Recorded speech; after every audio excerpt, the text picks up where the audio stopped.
Les langues africaines sont-elles fructives? Est-ce bien d'enseigner les enfants leur langue africaine? C'est vrai qu'on débat beaucoup sur ce sujet, c'est très intéressant. J'ai suivi une vidéo sur TikTok où certaines personnes critiquaient le Mali, en effet, disant, puisque le Mali a lancé un plan d'action de langue autochtone, c'est-à-dire apprendre aux enfants les langues autochtones à l'école, ça ne marchera pas. Pourquoi? Parce qu'au Nigeria, ça a échoué. Oui, évidemment, le Nigeria a lancé ce programme il y a quelques temps et à peine quelques jours au Nigeria, ils viennent de dire non, on ne le fera plus parce que voilà, ça ne fonctionne pas. On va apprendre la langue anglaise, l'anglais aux enfants parce que ça a complètement échoué. Est-ce que ça a échoué au Nigeria? Ça a vraiment échoué.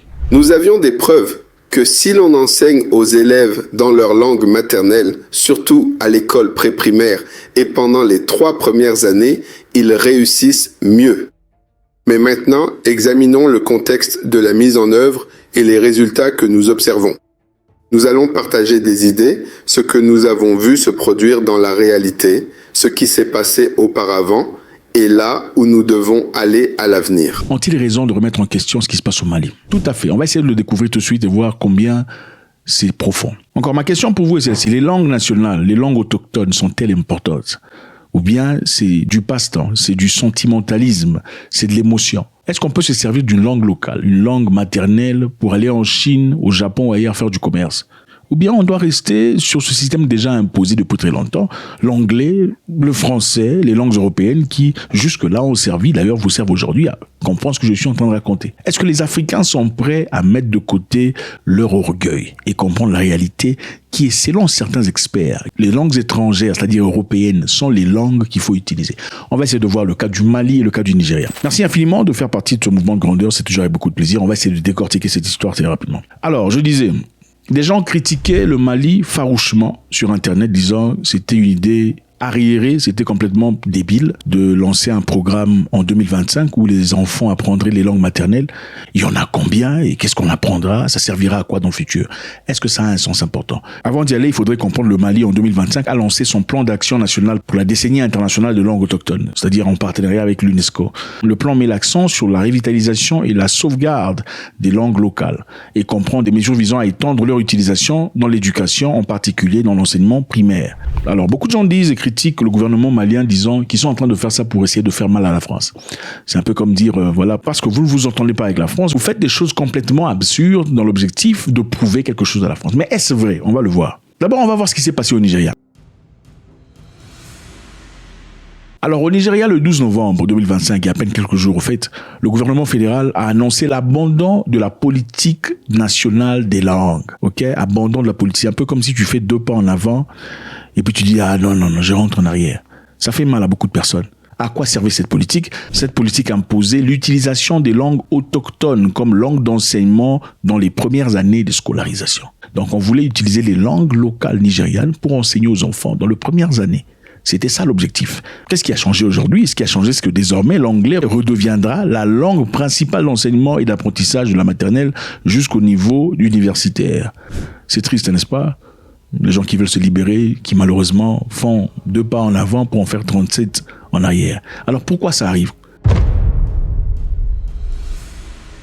Parce que principalement, il y a trop de langues. Le challenge que vit le Nigeria est celui-ci. Le Nigeria a plus de 500 langues. Et choisir quelle langue utiliser dans chaque école était extrêmement complexe. Donc, on a dit, on va abandonner l'anglais pour les langues locales. Mais quelle langue locale, s'il y en a 500? Et dans quelle école? Dans quelles institutions? Vous voyez, il faut avoir un plan sur comment déposer une histoire pour en prendre une autre. Je pense qu'il est important de voir pourquoi ça a échoué au Nigeria, pour essayer de voir comment le Mali pourrait éviter les mêmes histoires. La deuxième raison pour laquelle ce programme a échoué au Nigeria, c'est le manque d'enseignants formés. La plupart des enseignants qui avaient été formés pour enseigner, c'était fait en anglais. Donc les enseignants au Nigeria sont formés pour enseigner en anglais, non en langue locale. Et évidemment, ça sera évident quand ils essaieront d'enseigner. Aucun programme massif de reconversion n'avait été mis en place, ce qui a rendu l'application de la politique très difficile dans les écoles. La troisième raison pour laquelle ça a échoué, c'est la pénurie de support pédagogique. C'est-à-dire, il n'y avait pas de livres, pas de textbook, pas de manuel scolaire, programmes et outils d'apprentissage en langue autochtone. Ceci n'avait pas été développé ni distribué. Donc, sans ressources, les enseignants n'avaient presque rien pour enseigner. Vous savez, enseigner en français et enseigner en langue locale, c'est pas la même chose, hein? Parce que les exemples ne sont pas les mêmes. Nous qui parlons français pour vous adresser la parole, on fait beaucoup d'efforts parce qu'il faut chercher à convertir ce qu'on pense en français. Ce n'est pas la même, la culture est différente, le temps est différent et tout le bazar. La quatrième raison pour laquelle ça a échoué, c'est la préoccupation liée à la compétitivité internationale. Les parents et les décideurs pour les enfants étaient inquiets, disant « Si vous enseignez mon enfant en langue locale, Bambara ou autre chose, comment fera-t-il pour aller discuter business au Japon? Si vous enseignez mon enfant soninké, mélinké, comment est-ce qu'il fera pour aller discuter en Norvège? Est-ce qu'il ne sera pas bête qu'on lui donne un texte en anglais? C'était ça le problème. Donc les parents au Nigeria ont commencé à se plaindre disant que les enfants étaient devenus incapables de s'exprimer en anglais. Donc le gouvernement a apporté une idée selon laquelle il faut renverser la vapeur en adoptant les langues autochtones. Les parents disent non, regardez finalement nos enfants, ils ne parlent plus l'anglais, leur anglais est penché, c'est très compliqué, nous on s'inquiète. La sixième raison pour laquelle ça n'a pas fonctionné, c'est parce qu'il y a eu des problèmes de conception de la politique. Le gouvernement nigérian avait annoncé, naturellement, la politique sans préparer de manière adéquate. Okay? Il n'y avait aucun projet pilote, aucune mise en œuvre progressive, c'est-à-dire il n'y a pas eu de projet petit à petit, mollo, c'était directement de rouge à noir. Il n'y a eu ni budget prévu pour la formation et le support pédagogique.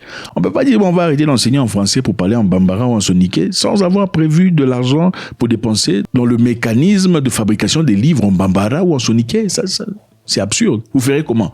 C'est le maître ou le professeur qui doit aller retraduire cela en langue locale. Ça ne fonctionnera pas. Premièrement, il fallait lancer des projets pilotes régionaux dans les zones où les langues locales dominantes est déjà utilisées. C'est-à-dire, même dans un pays où il y a plusieurs langues, 500 langues, il y a quelques langues qui sont proéminentes, imposées, quelque part. Donc, il y a, dans certains secteurs, même s'il y a plusieurs ethnies, il y a quand même une langue qu'on utilise. Okay? On ne va pas chercher une langue plus interne, on cherche une langue que beaucoup parlent déjà pour l'imposer. Au Nigeria, par exemple, on aurait pu utiliser le Yoruba à Lagos, le Hausa à Kano, le Igbo à Enugu, là où les langues sont déjà parlées. Cela, évidemment, aurait permis de tester les méthodes avant le déploiement national. Je ne sais pas si en Mali, on le fait déjà. Donc, avant le déploiement national, les grandes langues ou les langues les plus parlées auraient pu être utilisées pour commencer.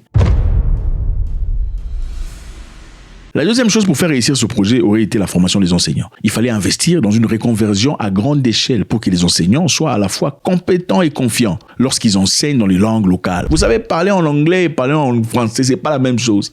Si c'est un anglophone comme nous là, parler en français, c'est difficile. Okay? Et en plus de cela, il y a plusieurs langues afro que nous connaissons, ça devient compliqué. Il faut une formation pour parler convenablement dans une langue qui est étrangère comme le français. Dans ce cas, les langues locales chez les Nigérians. Ceci, évidemment, s'applique aussi pas seulement au Mali, mais dans beaucoup de pays africains qui veulent retrouver l'authenticité. Okay? C'est bien beau de dire on veut les langues locales. Il y a beaucoup de choses qui doivent être insérées avant de faire ça. Donc, formation des enseignants, c'est très important. Deuxièmement, développement de programmes et des matériels. Il faut avoir des livres dans les langues locales. En bambara, en soniké, en mélinké, en diaoura, en wakara, en fan, en gan. Il faut créer des manuels et des livres d'histoire et de ressources numériques en langue autochtone. Les enfants ont besoin de support pédagogique. Quand vous racontez l'histoire de Petit Chaperon Rouge, ça doit être dans sa langue maternelle. Ça doit être dans la langue locale. Ça doit être une langue profonde dans son cœur. Comme ça, il l'apprend. Sinon, ça devient compliqué. Autre chose qui aurait pu aider, c'est l'adhésion des communautés. Donc, beaucoup de parents, évidemment, étaient réticents, craignant que l'anglais soit mis à côté. Il fallait une approche bilingue, c'est-à-dire dire on ne va pas complètement éradiquer l'anglais, mais on va enseigner aux enfants les langues locales, mais petit à petit, mollo, apporter l'anglais. Comme ça, les parents seraient calmes dans leur cœur. Quand un père ou une mère est en train de mettre la pression sur son enfant, ou n'est pas content, l'enfant n'étudiera pas, même si vous voulez forcer une langue. Ça ne marchera pas. Et aussi, je pense qu'au lieu d'un déploiement immédiat, national brusque, il fallait progressivement aller partie par partie, mollo par mollo, étape par étape, de manière progressive, peut-être dans 10 ans, voir comment ça évolue et comment ça avance. Ce n'est pas facile d'arrêter directement de manger la viande. Il faut diminuer mollo. Moi, je ne mange pas. Je sais que on a commencé par couper le truc là, ensuite on a coupé la vache, le bœuf, après ensuite on a coupé le limbe. Limbe, c'est quoi en français, je ne sais plus. On coupe mollo, ensuite on a coupé le chicken. Donc c'est petit à petit on coupe. On ne peut pas couper directement, ça devient très compliqué. Sinon tu as faim, sinon ça devient psychologique et tu commences à crever de machin histoire. C'est bien triste dans cette histoire, le Nigeria renverse la vapeur dans une histoire qui apparemment était panafricaniste, mais qui malheureusement aujourd'hui n'a pas fonctionné. Les gens accusent le Nigeria de corruption et aussi de détournement de fonds. Donc le gouvernement aurait déboursé de l'argent pour commencer ce programme, pour des formations, pour peut-être acheter des histoires, des outillages nécessaires. Mais vous savez, généralement, comme les Africains le font, c'est triste. Quand on dit ça, déjà, ce n'est pas une mentalité africaine, c'est l'homme. Non, non, non, non. Chez les hommes s'est développé, là-bas, chez eux. Voilà pourquoi vous traversez la Méditerranée. Et il faut que ça vous dérange. Okay? Il faut avoir des gens qui vous dérangent comme nous, sinon vous vivez trop bien. Chez les autres, ça avance. Il n'y a pas que l'Africain, mais chez eux, ça avance. Chez vous, c'est toujours comme ça. Vous insultez, mais c'est leur langue qu'on utilise. Même aux écoles. C'est très compliqué. Mais avant de quitter, on va parler de cet homme ici. Mobutu Sese Seko Ngwendu Wazabanga, le président du Zaïre. Le Zaïre, ce pays ici, que vous connaissez aujourd'hui comme République démocratique du Congo, à l'époque était un pays très respecté, un pays fort et confiance, nimbé d'hommes avec beaucoup de maturité et d'intellectualisme réel. Le Zaïre a beaucoup changé. À l'époque, dans les années 74, M. Mobutu, le président, a apporté ce qu'on appelle l'authenticité au Zaïre. L'authenticité, simplement, voulait dire que l'homme africain devrait embrasser fièrement sa culture et son origine, ses traditions sans difficulté. À l'époque, au Zaïre, les Noirs avaient des noms très européanisés, comme Jean-Christophe Rouconger, Jean-Marie Kroumenacker, Amidal Balladur, des trucs comme ça, absolument du non-vu, quoi. Et monsieur président Mobutu a dit c'est complètement incohérent. Comment ça se fait qu'un Africain pourrait avoir un nom totalement étranger? Ça n'a aucun sens. Je ne verrai jamais un Israélien porter le nom de Moussungu ou Moussavou. Ça n'a aucun sens. Comment est-ce que toi tu t'appelles Arishmael Abalalel? C'est ça. L'Église a trouvé que certaines de ces personnes auxquelles je fais allusion ici se sont très bien comportés ici-bas. Bon, ils sont canonisés, ils sont saints, ils sont au ciel. Bon, leurs noms devenaient des prénoms. Donc, moi, voyez-vous, je suis zaïrois, africain, bantou. Comment voulez-vous que je puisse porter un nom juif, moi qui ne suis pas juif? Connaissez-vous un seul juif au monde qui porte un nom zaïrois? Et pourquoi moi? Croyez-vous vraiment que ce serait intelligent, pensable de la part d'une jeune fille de mon pays de porter le prénom de Chantal, de Marie-France, de Marie-Flore? Ça veut dire quoi? C'est malade, ces gens d'histoire. Il y a des noms bizarres en RDC. Plamidi, plan de Dieu dans ma vie. Ah, c'est pas possible. Plamévi. C'est quoi ces histoires? Amsnavi, amour du Seigneur dans ma vie. C'est quoi ces genres de bêtises? Ce sont des bêtises. Et les noms simples comme Kimia, Elikia, des noms comme Mbro, Mpia, qui ont beaucoup de sens, ont été complètement rejetés, évidemment, parce qu'on veut européaniser tout. On pense que plus qu'on est européen, plus c'est stylé. Aujourd'hui, vous ne trouverez plus jamais des Mbo. Il n'y a pas de Mbo, des Mpia, des Ntimba, des Nzuzi, des noms très beaux. Des Malaïka. C'est vrai, les swahiliphones sont un peu plus attachés. Les swahiliphones ont des noms, beaucoup en ont. Omari, Malaïka, Kimia, des trucs comme ça. Donc Mobutu a apporté une bonne histoire. L'objectif était de faire retrouver à l'Africain son identité profonde. C'est grâce à Mobutu qu'aujourd'hui vous voyez des Congolais qui s'appellent Jean-Marc Mukengele, Patrick Mbambala, c'est toujours des noms comme ça, Mbambala, Ndiembele, Ndombole, enfin bref, Ndombolo. Donc, il faut remercier Mobutu Sese Seko. Il a fait un travail énorme, un travail puissant. C'est vrai, plus tard, il a beaucoup changé avec le temps, a adoré le pouvoir, on l'a idolâtré. Naturellement, les Africains rendent des chefs dictateurs. Ce sont les Africains qui font ça. Les Bantous rendent les chefs dictateurs. Pourquoi? En le célébrant, en le louant, en le glorifiant, en lui montrant combien il est inébranlable. Et c'est ça, peu à peu, il gagne cette saveur et commence à devenir et réagir comme des... Et ce ne sont pas seulement des présidents, même des pasteurs, même des hommes, des dieux, entre parenthèses, qui au départ ont commencé comme éléments réels pour la foi, finalement se perçoivent comme des dieux eux-mêmes. Donc c'est ça, malheureusement au Nigeria, ça n'a pas réussi.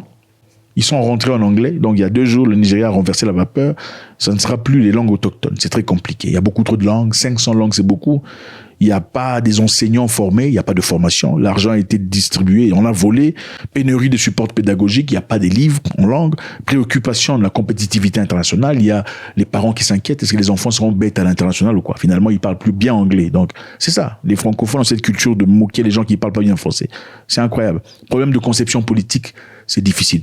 Donc, Je pense que c'est un modèle intéressant pour que les autres pays africains ne tombent pas dans les mêmes trous. Il faut toujours apprendre, même de ceux qui tombent. Faites-moi savoir ce que vous en pensez. Votre contribution est toujours très nécessaire. C'est bien de vous lire, ok? Toujours dans le respect. On veut savoir ce que vous pensez. Qu'est-ce qui ferait réussir cette histoire? Quelle est la langue qui unirait les Africains, en fin de compte? La Chine évolue en chinois. Ils ont progressé, c'est réel. Mais ils ont appris chinois. Ils connaissent mandarin. C'est quoi la langue que les Africains peuvent adopter? Le swahili est une langue proéminente, forte et très jolie. La langue la plus parlée en Afrique. Les Africains sont-ils prêts à apprendre? Si on ne peut pas le faire dans un pays de manière cohérente, parce qu'il y a plusieurs langues, est-ce qu'on peut le faire sur le niveau continental? God bless.